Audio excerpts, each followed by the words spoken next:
हो जाए अच्छी भी फसल, पर लाभ कृषकों को कहां। खाते खवाई बीज ऋण से, है रंगे रखे जहां। किसान की फिक्र किसी को नहीं। ये अन्नदाता है, ना हो तो जीवन की कल्पना हम नहीं कर सकते।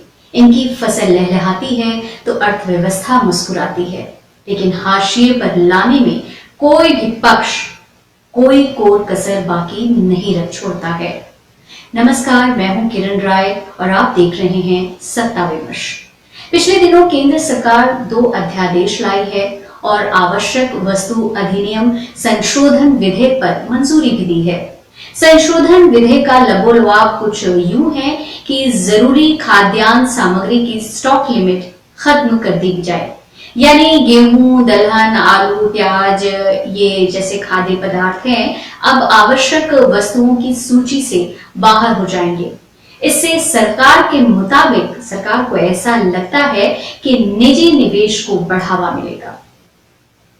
अब आते हैं 2 अध्यादेशों पर। पहला है एक राष्ट्र एक कृषि बाजार कृषि उपज व्यापार एवं वाणिज्य अध्यादेश 2020, जिसके मुताबिक अब किसान स्वतंत्र होगा, अपना अन्न बेचने को उसे मंडी के भरोसे अब नहीं रहना पड़ेगा। और दूसरा अध्यादेश मूल्य आश्वासन एवं कृषि सेवाएं अध्यादेश 2020 पर कृषक समझौता, जो कि सशक्तिकरण और संरक्षण को लेकर है। इससे होगा ये कि कॉन्ट्रैक्ट फार्मिंग या ठेके पे खेती का रास्ता साफ होगा।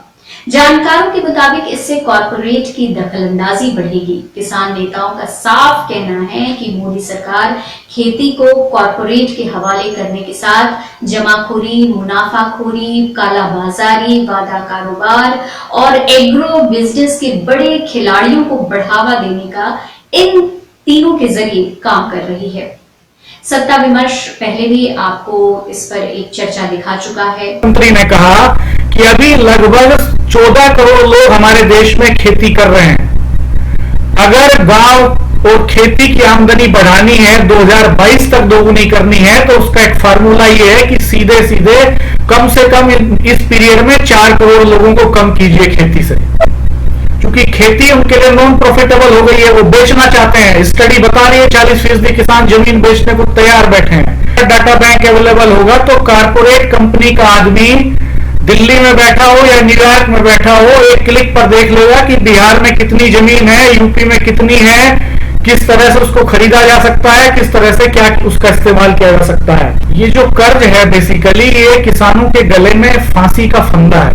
लेकिन हमारा विपक्ष है वो हमेशा की तरह सो रहा है। उसे फिक्र नहीं है। वो इसलिए नहीं है क्योंकि किसान सोशल मीडिया पर ट्रेंड करने वाला नाम नहीं है। 100 दिन के लिए तो कैसे ले, ये सब हो रहा था। ये जब बातें हो रही हैं, सोशल मीडिया पर ट्रेंडिंग की बात हो रही है, तो हमने अपने कई जो नामदार जन नेता हैं उनका ट्विटर अकाउंट खंगाला। हमने राहुल गांधी का अकाउंट खंगाला, वहां भी कुछ नहीं मिला।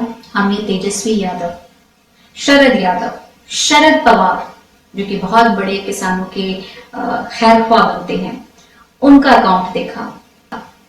ये सब ऐसे नेता हैं जो किसानों को लेकर बहुत ज्यादा अपनी फिक्र जताते रहते हैं। अखिलेश यादव का अकाउंट देखा, कहीं भी कुछ भी नहीं मिला। आजकल क्योंकि ट्विटर का दौर है, हर चीज ट्वीट के जरिए आगे बढ़ा दी जाती है, लेकिन इन लोगों ने ऐसा कुछ भी नहीं किया। किसानों की उम्मीदों को कुछ हद तक पूरा किया माकपा के सीताराम येचुरी ने। मतलब साफ है, स्पष्ट है कि इनकी यानी इन अन्नदाताओं की, इनको यानी इन अलग अलग विपक्षी दल के नेताओं को फिक्र नहीं है और हम में सब एक से हैं। 40% किसान, इस बीच जो हमने पहले आपको चर्चा दिखाई थी इसमें स्पष्ट हुआ था कि 40% किसान खुशी से जमीन बेचने को तैयार हैं और जो उनकी बात उन तक पहुंचा सकते हैं वो खामोश हैं, कहीं कुछ नहीं बोल रहे। फिलहाल के लिए इतना ही। देखते और सुनते रहिए सत्ता विमर्श। है।